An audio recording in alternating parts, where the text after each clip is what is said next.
Now, retail sales are estimated to have risen last month as the UK economy continues to stutter along. Sales volumes went up by 0.5% in April, following a 1.2% fall in March. Let's talk to Strategy and Insight Director at IMRG, Andy Mulcahy, joins us now. Good to see you, Andy. What do you make of these figures? What do they tell us? Yeah, about in line with expectation, really. So it's not setting the world on fire, but it's also not completely through the floor. And that's kind of where we are. I think we're in a situation now where you're sort of asking sort of what pandemic, really. So what happened during that was the shops closed, and obviously there was no trade there, but then a lot of it went online. But then since then, what's happened is that the retailers are generally fairly comfortable with where their shops are. They're sort of back to about 2019 in terms of volumes and things, which they're okay with. And then online has just sort of fallen away, really, or at best been flat. So it's in line with expectation, really. Perhaps a little bit of positive news is non-food stores.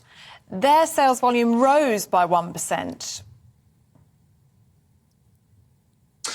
Yeah, so non-food is kind of terminology for it's not essential for you to buy, right? So it's things like clothes and home items, electronics, things like that. So that tells you about discretionary spend. Now, because everybody's under so much financial pressure, that is the area where you look at and think, well, if people have got a bit of money they don't mind spending on clothing and things like that, then that's actually kind of a good indicator. You know, we are scratching around a little bit for positive economic news at the moment, but that, you take what you can get at the minute.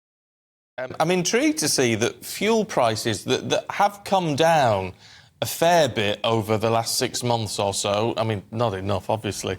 But fuel sales for cars fell 2.2% in April. Now, that surprised me. Why are we filling up less? Why are we driving less? Well, I mean, it's going to be a direct reflection of the fact that it's just a bit more expensive, but that flies through to absolutely every area. I mean, if you look at the fact that inflation has been so high for quite a long period now, and it could just come down from 10% to 8%. Well, okay, it's gone down a little bit, but the thing is, the prices of things have gone up, and there isn't really a situation where they go back to where they were. So if you just think of some of the things that you do in your daily life, really, if you go to the pub, a round of 4 drinks is somewhere near about £25 now, and that's not going to come back down again. My local chip shop for 3 of us, so fish and chips, was £30.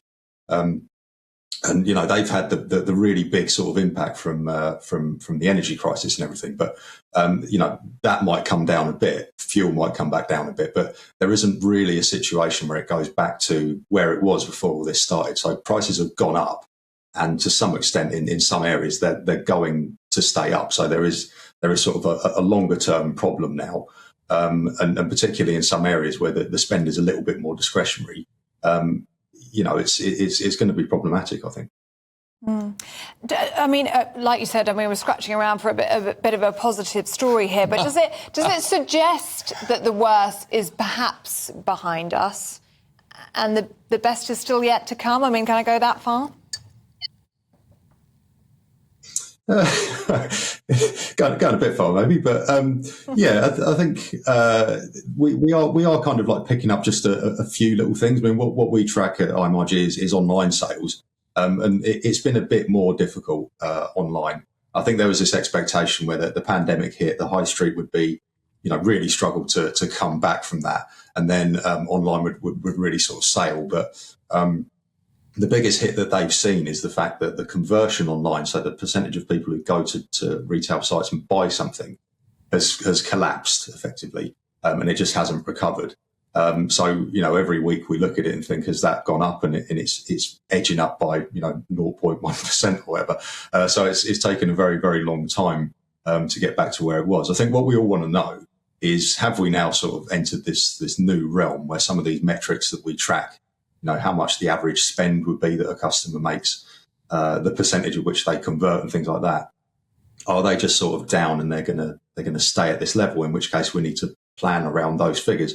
Or are we going to see some sort of recovery where those things do sort of push up a bit? I mean, the footfall, it seems to me, I haven't seen the footfall figures today, But, city centres have been, badly impacted by the way that things have changed. But it seems to me that things are returning a little bit. I just feel like it is getting a little bit busier. If the footfall is there, then logically people are going to pop into shops and have a poke around and buy things. So, in that sense, I think there's some positive indicators.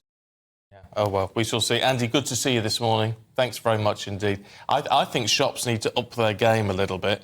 Oh. I went shopping for, of all exciting things, very, very showbiz, it was a bathroom bin this week, and it was much more expensive in the shops than it was online. Yeah, well, I think a lot of people now, they go shopping because there's great fun to be had if you go shopping and have a little walk around and see things. Yeah, exactly, have a wander.